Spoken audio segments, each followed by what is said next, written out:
రైతు బంధు బంద్ అయింది. నేను ఇక్కడ రైతు సంగ్రామ సదస్సు పెట్టి ఇదే వరంగల్లో మే 6 తారీఖు నాడు పోయిన మాసంలో మనందరం కూడా కలుసుకున్నాం. ఆ రోజు అడిగిన నేను రేవంత్ రెడ్డి గారిని, అయ్యా నువ్వే అంటివి కదా, కేసీఆర్ గారు చెప్పినారు రేవంత్ రెడ్డి గాని కాంగ్రెస్ ప్రభుత్వం వస్తే రైతు బంధుకు రామ్ రామ్ అవుతుందని చెప్పిండు. చెప్తే ఏమన్నాడు రేవంత్ రెడ్డి ఆ రోజు?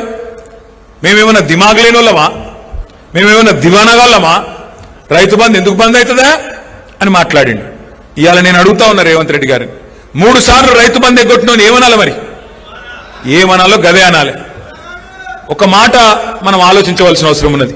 ఒక రైతు బంధు ఎగ్గొట్టడం మాత్రమే కాదు, ఆఖరికి యూరియా ఇచ్చే దిక్కులేదు. ఈరోజు కేసీఆర్ గారి పరిపాలనలో ఒక్క ఫోన్ కొడితే ఒక ఆటో అన్నకో ఆటో తమ్మునికో పొలం కాడికి వచ్చి యూరియా వేసిపోతుండే. ఇవాళ పరిస్థితి ఏంది? మళ్ళా యూరియా కోసం లైన్లలో నిలబడే రోజులు వచ్చినాయి. మా సత్యవతి రాథోడ్ గారు కూడా పోయి మన లైన్లో నిలబడ్డది, అక్క నాకు కూడా యూరియా కావాలి నా పొలానికి అని చెప్పి.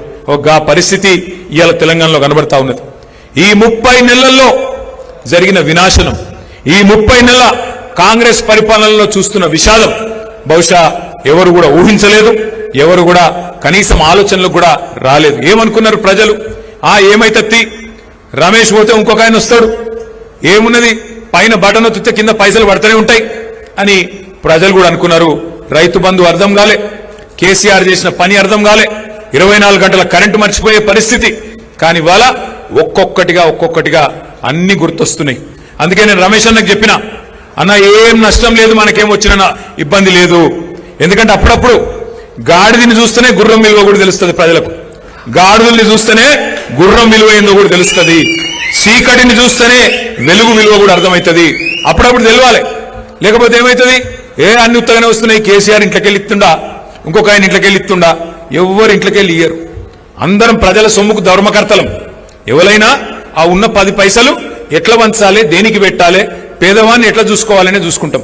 మనమేమో పేదవాన్ని చూసుకున్నాం, ఆయననేమో పెద్దవాళ్ళని నడుచుకుంటున్నాడు, కమిషన్లు దండుకుంటున్నాడు, ఢిల్లీలో పోయి కప్పాలు కడుతున్నాడు. అందుకే నేను అనేది, కేసీఆర్ గారి పరిపాలనలో తెలంగాణ అంటే సంక్షేమానికి, సకల రంగాల అభివృద్ధికి చిరునామాగా ఉండేది. కానీ ఇవాళ తెలంగాణ సకల సంక్షోభాలకు కేర్ ఆఫ్ అడ్రస్ గా మారింది. మరి ఈరోజు మనం ఒక్క మాట గుర్తు చేసుకోవాలి. ఎంత హీనమైన మాట అంటే, ఎక్కడన్నా ఏ నాయకుడైనా ఏం చెప్తాడు? నీకెవరయ్యా ఆదర్శం పరిపాలనలో అంటే ఒక శ్రీరాముడు అని చెప్తారు, ఒక శ్రీకృష్ణుడు అని చెప్తారు, ఒక దేవుడు గురించి చెప్తారు. కానీ రేవంత్ రెడ్డి గారు ఎట్లున్నారు? ఎవరయ్యా నీకు ఆదర్శం అంటే ఒక నరకాసురుడు, ఒక రావణాసురుడిని మించిన హిట్లర్ ఈయనకు ఆదర్శం అట. హిట్లర్ ఐ డెమాలిస్ట్ లైక్ ఎనీథింగ్, సుశీరాన్ని ఎంత బాగా గులగొట్టినో అని చెప్పి బెంగళూరు పోయి గప్పాలు చెప్తున్నాడు రేవంత్ రెడ్డి. అంటే ఆయన వినాశకరమైన ఆలోచన విధానానికి ప్రతీక. హిట్లర్ను ఆదర్శంగా తీసుకునే వాడికి ఏం చెప్తాం మనం, ఏమని అడుగుతాం మనం? అందుకే నేను మిమ్మల్ని అనేది, ఇవాళ దేశం మొత్తం మన వైపే చూస్తా ఉన్నది. తెలంగాణలో ఈ దిగజారిన రాజకీయం, తెలంగాణలో ఈ తీవ్రమైన దాష్టికం ఏదైతే జరుగుతున్నదో రైతాంగం మీద ఏం జరగబోతున్నది అని చెప్పి మొత్తం దేశం మన వైపే చూస్తా ఉన్నది.